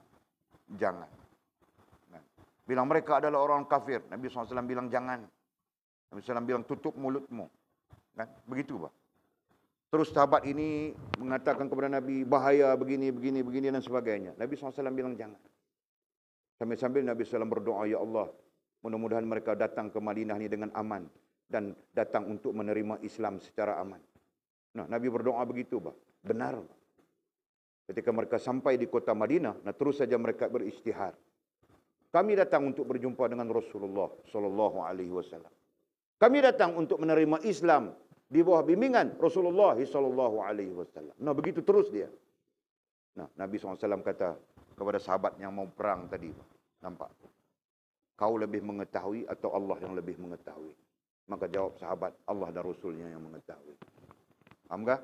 Nah, i'tibar, ibrah daripada cerita itu sama saja kepada semua manusia. Hari ini kita munafikkan dia. Hari ini kita memusyrikkan dia. Hari ini kita mengkafirkan dia. Sebulan kemudian dia mukmin, kita yang menjadi kafir. Tahukah? Sebulan kemudian dia menjadi mukmin, salihin. Nah, kita yang menjadi munafik, kita yang menjadi kafir dan sebagainya. Nah, kita perlu takut perkara sebegitu. Fahamkah? Mudah-mudahan Allah Subhanahu wa taala memberi rahmat kepada kita semua. Melimpahkan kasih sayangnya kepada kita juga. Ya, meskipun kita dalam keadaan kelemahan, jahil dan sebagainya. Ya, dan mudah-mudahan Allah memberikan kita kekuatan untuk mengamalkan. Setakat ini hari 6 sudah sifat yang kita belajar. Ya. 6 sudah sifat yang kita belajar sebagai kayu ukur kepada perjalanan kerohanian kita. Kayu ukur kepada sedar diri kita. Dan kayu ukur kepada matlamat kerohanian kita untuk sempurna hubungan dengan Allah SWT. Nah, berdasarkan kepada sifat-sifat ini, boleh mengukur diri kita masing-masing. Ya, mudah-mudahan Allah memberi rahmat kepada kita. Wallahu a'lamu bis-shawabi kama qala. Bismillahirrahmanirrahim. Qala musannifu rahimahullahu ta'ala, nafa'anallahu bi'ulumihi wa bikitabihi fid darain. Allahumma amin ya rabbal alamin. Wa ba'du, qala yang keempat, perutnya. Kita sedang bercakap mengenai sifat khauf. Ya. Kita sedang bercakap tentang sifat khauf, sifat takut kepada Allah Subhanahu wa taala, di mana menurut Hujjatul Islam Al-Imam Al-Ghazali rahimahullah taala, jika sifat takut ini ada kepada diri kita, ya, jika sifat takut ini ada dalam diri kita, maka memungkinkan kita atau boleh menjadikan kita orang yang muttaqin, menjadikan kita orang yang bertakwa. Okay? Nah, hari ini bagi dia punya apa? Dia punya diagramnya, supaya kita dapat memahami secara mudah. Nah, diri kita di sini. Okey? Nah, dari diri kita perlu ada satu sifat yang namanya khauf. Khauf dengan makna takut. Ya. Kemudiannya daripada sifat khauf ini akan keluar lagi 8 atau 9 sifat yang lain. Berapa sudah? 1, 2, 3, 4, 5, 6, 7, 8, 9 lebih. Okey. Keluar daripada kita sifat-sifat yang lain yang menjadikan rohaniah kita mukmin. Ingat ya, apabila rohaniah kita menjadi mukmin, maka jasmaniah kita akan mengikut menjadi mukmin. Jika rohaniah kita tidak mukmin, maka jasmaniah kita juga akan tidak mukmin. Okey? 1, taubat. Ini menurut Imam Ghazali ya, jika ada khauf, maka akan keluar daripada sana taubat. Yang kedua, syukur. Yang ketiga, sabar.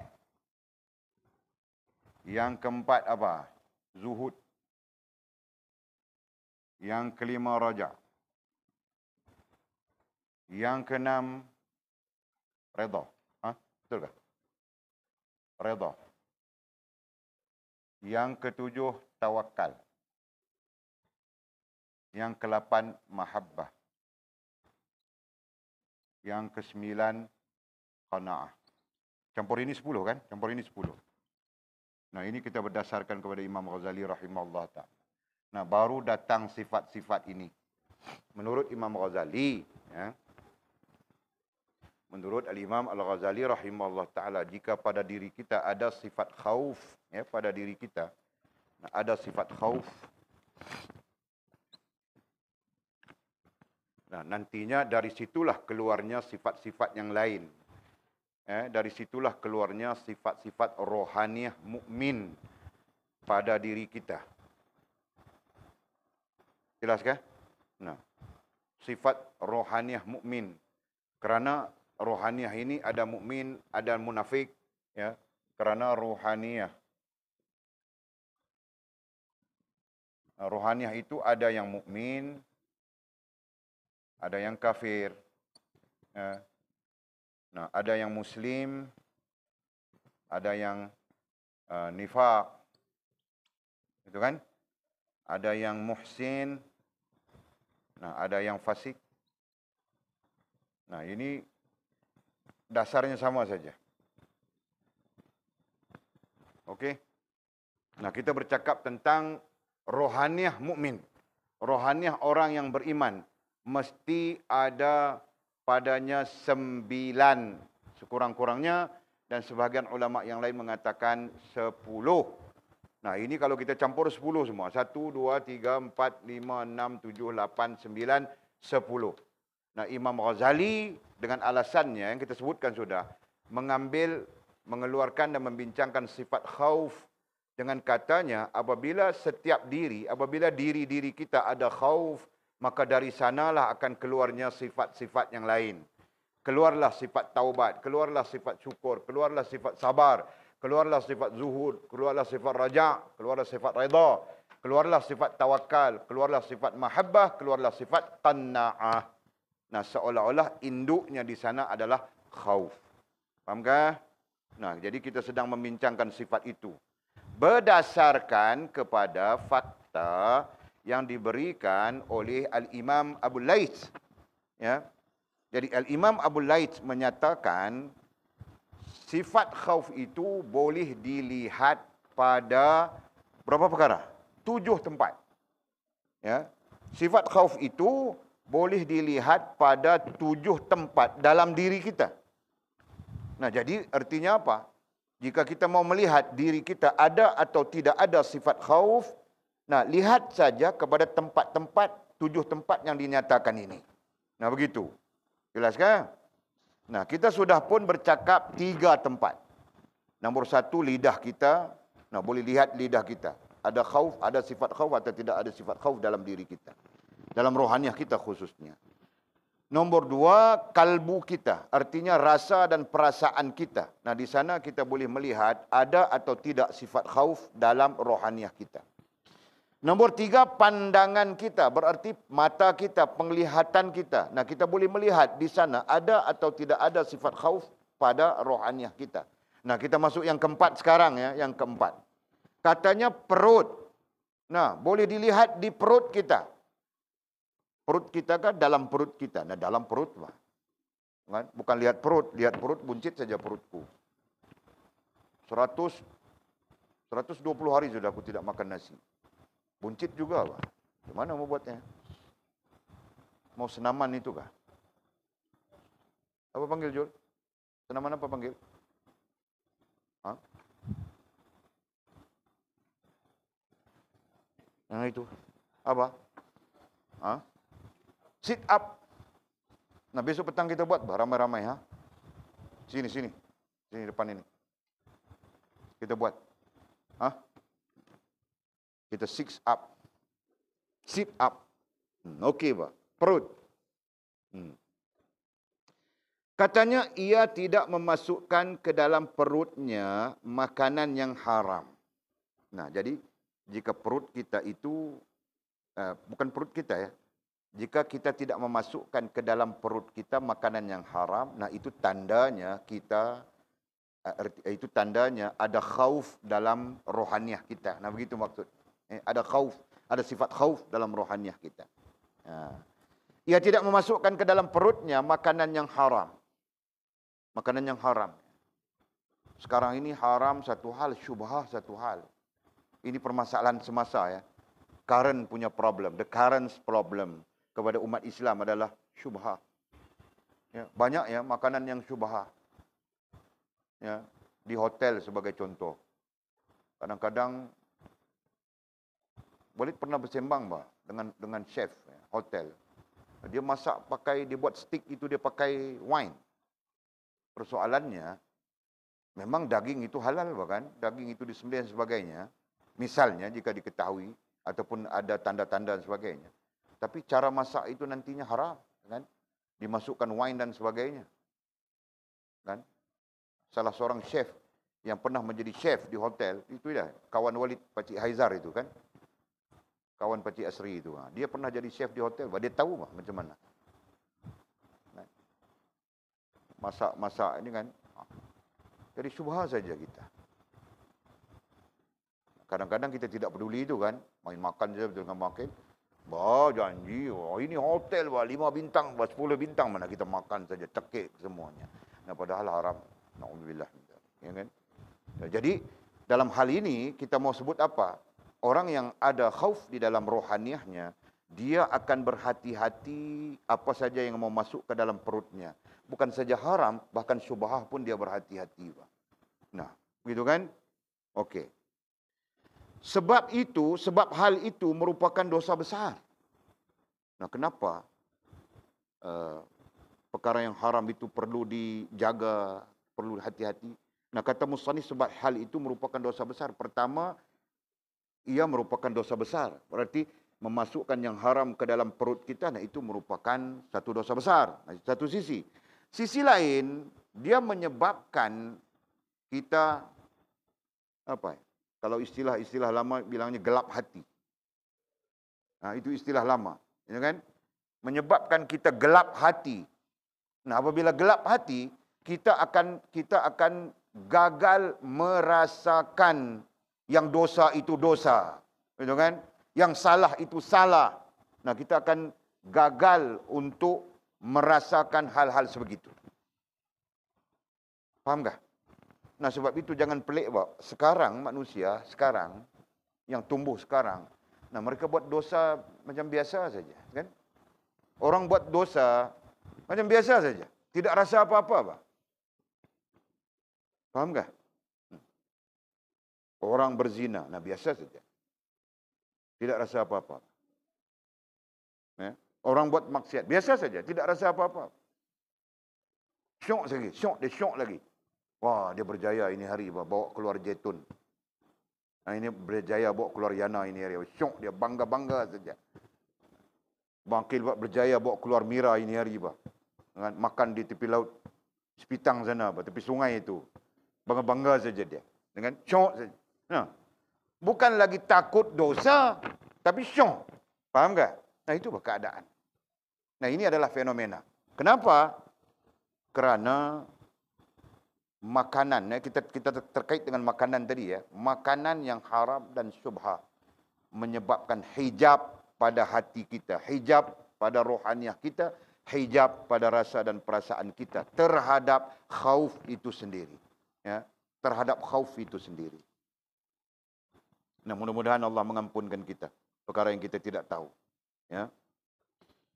Lalu kata musannif, sebagaimana Nabi Muhammad SAW bersabda. Nah, hal ini Nabi SAW bersabda.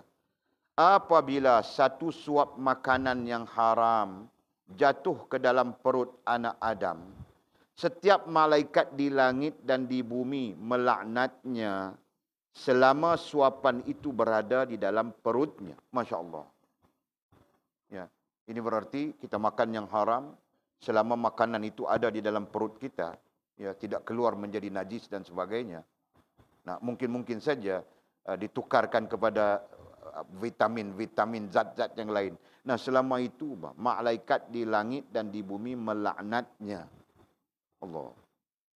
Melaknatnya selama suapan itu berada dalam perutnya. Subhanallah. Nah, ini mana kita tahu beberapa hari makanan itu ada di dalam perut kita. Kan? Yang keluar menjadi najisnya, yang tidak keluar menjadi najisnya jadi hal-hal yang lain. Nah. Mungkin kan? Allahu Akbar. Jika ia mati, kata Nabi SAW, jika ia mati dalam keadaan itu, nah jika dia mati dalam keadaan yang haram itu masih ada di dalam perutnya, keadaan itu, air yang haram itu ada di dalam perutnya, tempat kembalinya adalah neraka Jahannam. Tempat kembalinya adalah neraka Jahannam Allah Subhanahu wa taala. Masya-Allah. Na'udzubillahi min dzalik. Allah, ya Allah.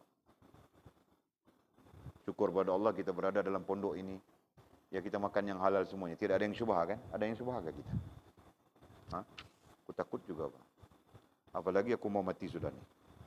Ha? Jadi berhati-hati, Pak. Jangan kamu orang suka makan yang pelik-pelik, ha? Salah satu sebab tidak boleh makan nasi, tidak boleh makan itu, tidak boleh makan ini. Nah, barangkali mau bersih itu kah? Aku pun tidak tahu juga. Ha? Allah. Allah, ya Allah. Okey, yang kelima terus. Boleh dilihat di mana sifat khauf pada rohaniah kita? Katanya boleh dilihat di tangan. Yang kelima, tangannya. Artinya boleh dilihat melalui tangan kita. Apa? Ia tidak menghulurkan tangannya pada sesuatu yang haram. Nah, tangannya tidak dihulurkan kepada sesuatu yang haram. Sama ada untuk mengambilkah, memegangkah, menyentuhkah, apakah yang haram. Nah, berarti orang ini dalam rohaniahnya ada khauf. Sekiranya tangannya main hulur saja, haramkah, halalkah, tidak peduli, kan? Nah, itu berarti pada rohaniahnya tidak ada khauf. Tidak ada sifat khauf. Nah, jika tidak ada sifat khauf, mana mungkin keluar sifat-sifat yang lain. Seperti kita tulis di sana. Okey. Sebaliknya, ia menggunakannya pada sesuatu yang mendatangkan ketaatan kepada Allah SWT. Sebaliknya, tangan itu digunakan untuk mendatangkan ketaatan kepada Allah SWT. Apa saja? Ya, apa saja yang mendatangkan ketaatan kepada Allah SWT. Tangan digunakan untuk bertasbih saja. Ya, kan? Tangan digunakan untuk makan yang halal. Tangan digunakan untuk bersalam-salaman dengan sesama Muslim. Yang sah, yang halal baginya. Bukan salam dengan perempuan-perempuan walaupun Muslim. Yang ajnabi. Ya, kan? Nah, tangan digunakan untuk membuat kebaikan-kebaikan yang diredai oleh Allah SWT. Nah, itu tanda dalam rohaniahnya ada khauf. Ya. Jadi kata musannif diriwayatkan dari Ka'ab al-Ahbar. Seorang sahabat namanya Ka'ab al-Ahbar. Ia berkata, Allah Subhanahu wa taala membina sebuah rumah dari batu permata hijau. Di dalam rumah itu terdapat 70,000 buah rumah yang setiap satunya memiliki 70,000 buah bilik. Tidak ada yang dapat memasukinya kecuali orang yang meninggalkan setiap yang haram kerana takut kepada Allah Subhanahu wa taala. Nah, ini termasuk hadis-hadis fadail ya. Ini termasuk hadis-hadis fadilat, bukan hadis ahkam. Hadis fadail. Hadis fadail kita bercakap sudah ya, lijazbatil amal, memberi motivasi, pendorong kepada kita untuk beramal ya. Nah, menurut riwayat Ka'ab al-Ahbar bahawa Nabi SAW bersabda sebenarnya. Tidak direkodkan bahawa Nabi SAW bersabda. Katanya Allah membina sebuah rumah. Ini terjemahannya rumah. Kalau terjemahan, kalau teks ikut teksnya bukan istilahnya bukan bait. Nah, mahligai. Kan? Allah SWT membina sebuah mahligai dari batu permata hijau. Di dalam rumah itu terdapat 70,000 buah rumah yang setiap satunya memiliki 70,000 buah bilik. Masya Allah, ini tidak pakai kalkulator mau kira. Pakai kalkulator. Tidak ada yang dapat memasukinya kecuali orang yang meninggalkan setiap yang haram kerana takut kepada Allah SWT. Orang-orang yang meninggalkan perkara yang haram dan syubha kerana takut kepada Allah Subhanahu wa taala sahaja akan memiliki mahligai ini di hari akhirat kelak. Nah, begitu maksudnya. Allah. Ringkas sudah. Yang keenam, nah, sifat khauf itu boleh dilihat melalui kaki kita. Katanya kakinya. Apa? Ia tidak berjalan untuk berbuat kemaksiatan kepada Allah Subhanahu wa taala. Sebaliknya ia berjalan dalam ketaatan dan keredaannya. Sebaliknya dia berjalan kepada perkara-perkara taat dan keredaan Allah Subhanahu wa taala. Serta dalam bergaul dengan para ulama dan orang-orang soleh. Bahkan dia berjalan untuk bergaul dengan para ulama dan bergaul dengan orang-orang saleh. Nah, jika begitu, maka kakinya itu menunjukkan dalam dirinya ada khauf, dalam dirinya, dalam rohaniahnya ada sifat khauf. Ya. Yang ketujuh, nah dapat dilihat juga sifat khauf itu dalam ketaatannya. Dalam ketaatannya. Tingkah lakunya, ketaatan ai tingkah laku, ai amalan. Ia menjadikan ketaatannya semata-mata untuk mencari keredaan Allah Subhanahu wa taala. Ia menjadikan ketaatannya ai tingkah lakunya, ai amalannya semata-mata untuk mencari keredaan Allah Subhanahu wa taala. Nah, dia makan untuk mencari keredaan Allah. Dia bergaul untuk mencari keredaan Allah. Dia belajar untuk mencari keredaan Allah. Dia menjadi baik untuk mencari keredaan Allah Subhanahu wa taala. Nah, itu. Serta takut akan riak dan kemunafikan. Serta dia sendiri takut kepada riak dan takut kepada kemunafikan. Nah, itu tanda. Kalau amalannya begitu, nah itu dia tandanya dia mempunyai sifat khauf dalam rohaniahnya. Itu kan? Apabila melakukan perkara itu, ia termasuk orang-orang yang disebutkan Allah Subhanahu wa taala dalam firman-Nya. Apabila melakukan perkara itu, nah apa perkara itu? Semata-mata mencari keredaan Allah Subhanahu wa taala. Nah, apabila ia melakukan perkara itu, isim isyarahnya, faktanya adalah melakukan ketaatan semata-mata mencari keredaan Allah Subhanahu wa taala. Ya. Jadi pergaulannya mencari keredaan Allah Subhanahu wa taala, ekonominya mencari keredaan Allah Subhanahu wa taala, kerohaniannya mencari keredaan Allah Subhanahu wa taala. Dalam arti kata lain, semua tingkah lakunya, semua amalannya mencari keredaan Allah Subhanahu wa taala, menjauhkan diri dari riak dan kemunafikan. Nah, itu perkara itu ia termasuk orang-orang yang disebutkan Allah dalam firman-Nya. Maka dia termasuk orang yang disebutkan Allah dalam firman Allah SWT. Wal akhiratu inda rabbika lil muttaqin. Dan yakni sebaliknya, kesenangan hari akhirat di sisi hukum Tuhanmu adalah khas bagi orang-orang yang bertakwa. Nah, artinya dia termasuk orang yang mempunyai sifat khauf dan cenderung kepada menjadi orang yang bertakwa. Nah, begitu maksudnya. Surah Az-Zukhruf ayat 35. Allah ya Allah. Nah, ada lagi ayat Allah SWT panjang lebar. Nanti kita sambung. Allah a'lamu bisawabihi au kama qala. Nah, 7 sudah. Menurut Al-Faqih Abu Laits, nah 7 tempat ini boleh dilihat. 7 tempat ini boleh menjadi kayu ukur.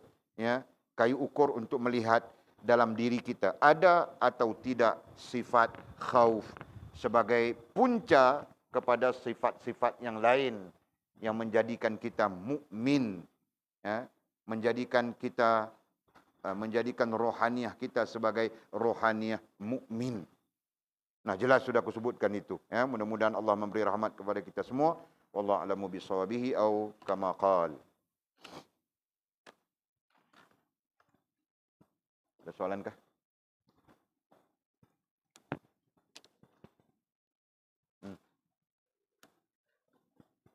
Kuat, mau tanya kasih kuat-kuat bah. Tidak kuat bah suara kau. Aku tidak dengar. Nah, kau kuat, kalau kuat saja mau keluar suara perempuan. Aku pun heran juga. Kuat sikit bah lagi.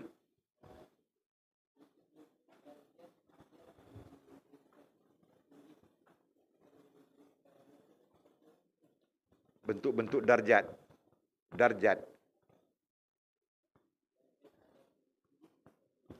Adab. Nah, adab yang tinggi itu, adab tidak sama kan? Adab peringkat orang awam macam lain. Adab peringkat orang kerohanian macam lain. Nah, Walid gunakan istilah itu kan. Nah, adab orang-orang ahlillah nanti macam lain.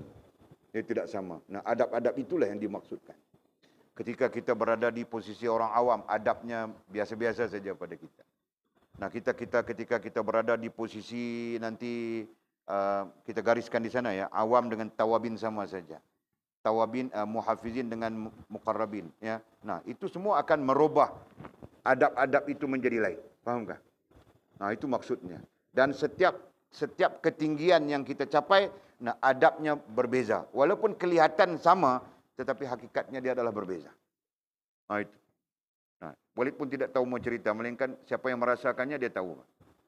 Seperti kita sebut di dalam kitab kita itu sendiri. Nah, jadi satu persoalan lagi. Itu saja. Okey. Lain ada soalan tak?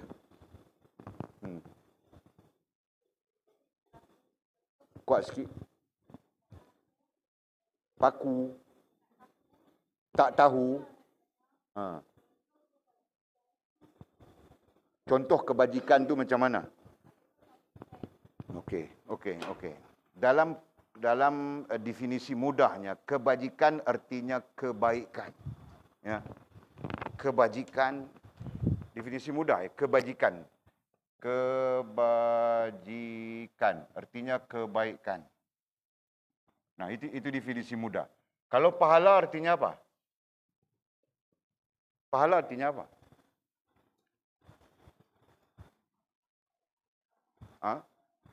Pahala artinya apa? Pahala artinya pahala. Ialah apa?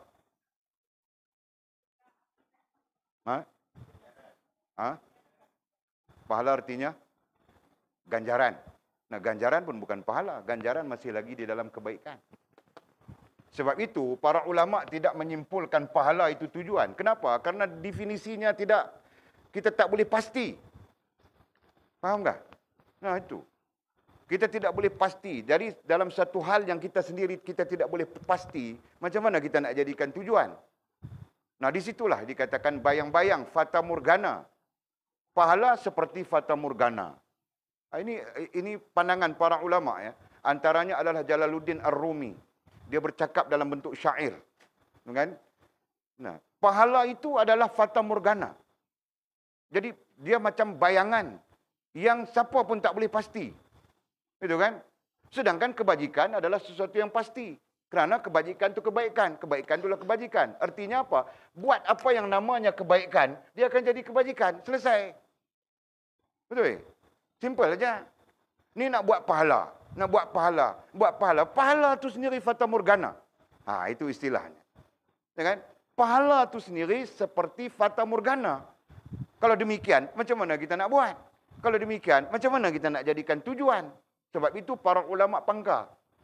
Jadi cerita buat pahala ni cerita orang awam yang berniaga dengan Allah Subhanahu Wa Taala.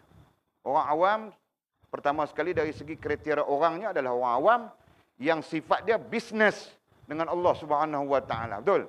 Nah, buat ni Allah bagi pahala banyak ni. Sekiranya Allah Taala tak bagi pahala banyak ni, dia pun tak mau buat. Seolahnya begitu. This is a business. Itu adalah perniagaan atau pertukaran. Betul?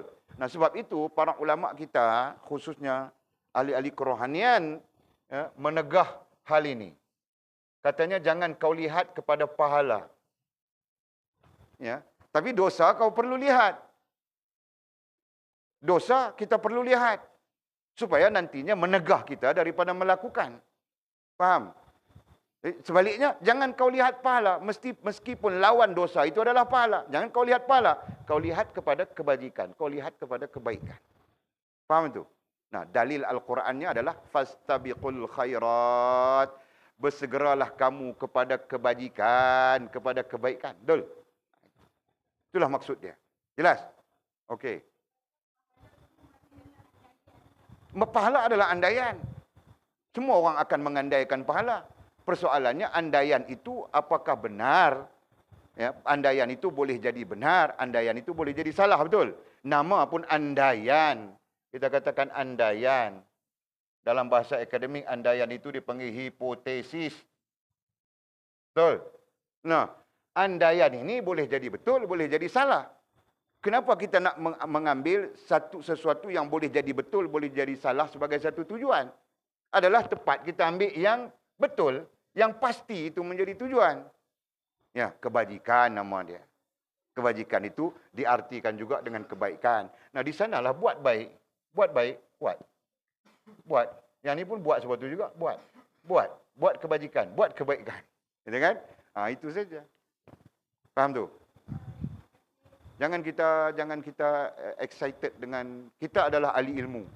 Uduh buruk pun kita adalah ahli ilmu, kita berpegang dengan prinsip ilmu sendiri. Jangan kita berpegang dengan prinsip orang awam yang semuanya andaian. Bulan puasa pakai nak buat kenduri. Kenapa? Kerana dia mengandaikan bulan puasa itu pahalanya 5 trailer, 5 gudang. Kan? Jadi tahun ni buat pahala 5 gudang. Jadi kalau nak mai tahun depan, tak payah semayang, tak payah apa. Tapi ya. Kan? Jadi pahala tu dia duk ambil lah sikit-sikit saving. Pahala tu dia guna pakai. Sepanjang 1 tahun tu, dia guna pakai pahala yang 5 gudang tadi tu. Jadi dia tak sembahyang, dia tak taat, dia tak buat maksiat macam-macam bercanggah. Mai bulan puasa nak mari pula ni, bulan puasa nak mari ni. Sebulan lagi, 2 bulan lagi. Sebulan lagi nak mari pula, dia buat pula kenduri pula. Dapat lagi 5 gudang pula pahala. Kan? Lepas puasa dia tak sembahyang macam tu juga. Inilah andaian-andaian yang menyebabkan orang salah dari segi life principle. Salah dalam menentukan prinsip hidup. Itu sebab dia. Jelas Okey. Lain? Ada soalan tak?